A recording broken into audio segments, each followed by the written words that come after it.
What are some of the signs, Sheikh Omar, that family members should be looking out for, especially when it comes to young people?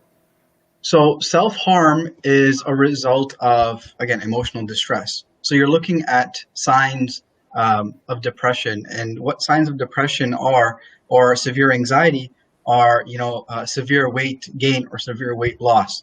If you see individuals that are going through, different bodily changes, if their mood changes, they usually regularly go out on a weekly basis. Now they don't want to go out anymore. They regularly chill with their friends. They don't want to chill with their friends anymore. Individuals who are going through severe life changes, drastic life changes, whether a loss of a job, loss of a family member, so on and so forth. You want to look out for uh, signs in language.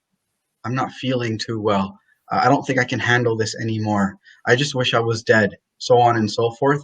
Likely individuals that do express themselves that way are yelling and screaming for help, and chances are that they have committed self-harm. Yeah. It's for us, the family members, the clinicians, the community leaders, to be able to ask, right? So we want to find out, we want to dig deeper, we want to be able to untangle, as Sister Barbara said. So what we want to do is ask those questions. Is there anything I can do to help? How are you feeling right now? What can I do to be able to make the situation better for you? I love you. I support you. I care about you. We want to empathize with them. That it must be really difficult what you're going through right now. How can I be of more assistance for you?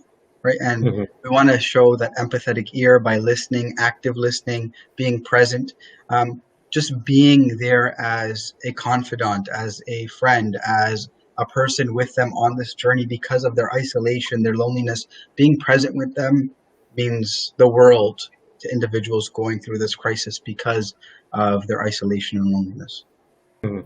Sister Barbara, this to have a family member in such a situation, especially for parents or siblings who are not aware of this and don't understand it, could perhaps be frustrating. Like, why is anyone hurting themselves?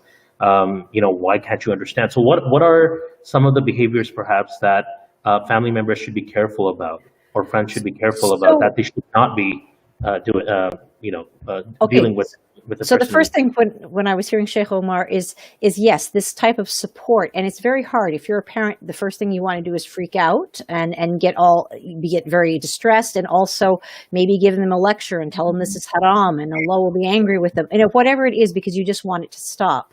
And as much as those feelings, I would understand that, being a parent myself, it's important that you find some place to kind of quell your own emotional distress, get the support that you need, so that what you show to the person is calm and nurturing.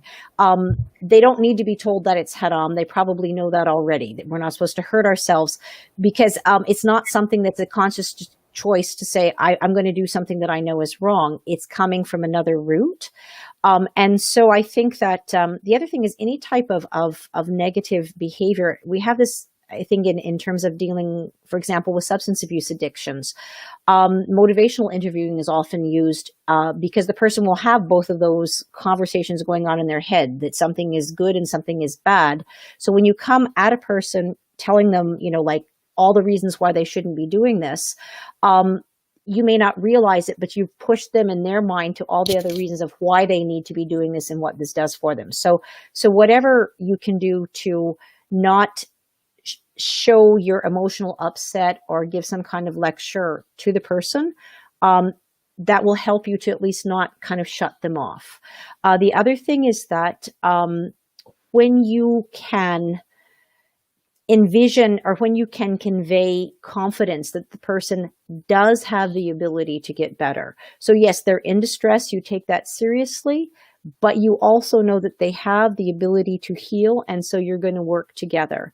So it's very important that you don't convey to the person that just their behavior is so unacceptable and this is such a disaster that they're not capable of doing something. They're hurt, they're distressed, but you are going to journey with them. You're not going to leave them alone in this. You're not going to judge them for this. You have confidence that in the right circumstances, they will find a way to heal. So I think, again, that's that kind of non-judgmental support, but also you don't minimize it. You do journey with them. You do connect them with what they need. But it is, unfortunately, it is much more common than we would think. The other thing is, we were talking about how you can tell if a person is doing self-harm. I think the most important thing was like the behavioral cues that the Sheikh Omar was saying. But one of the other things is you happen to see scars. So if somebody starts to wear, let's say, long sleeves and you can't see different parts of their body that maybe they're cutting. But I mean, people would find places to cut, that would not be as apparent, maybe the inside of certain of their limbs.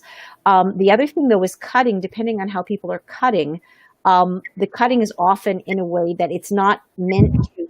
The difference between cutting and attempting suicide is where the cuts are not intended to really cause major blood loss, but it's to leave marks or leave scars or have some kind of pain without.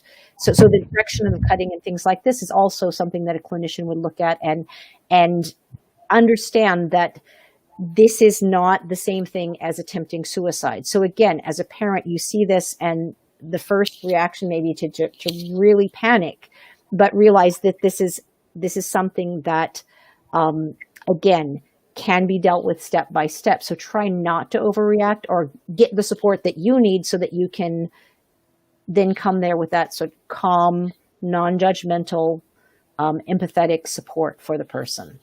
Yeah, and I guess the message there is that it's important to understand that a person who is in that situation is probably not in that situation because they want to be in that situation, or they're not, doing any of these things because they're enjoying it or because, they think it's fun to do, but rather it's a reaction to a crisis that they're facing, a struggle that they're facing, and they don't need to be lectured at that point. They already know a lot of things that we would say when we're lecturing them, but rather, they need our unconditional love and support without any judgment to help them through that struggle and through that crisis.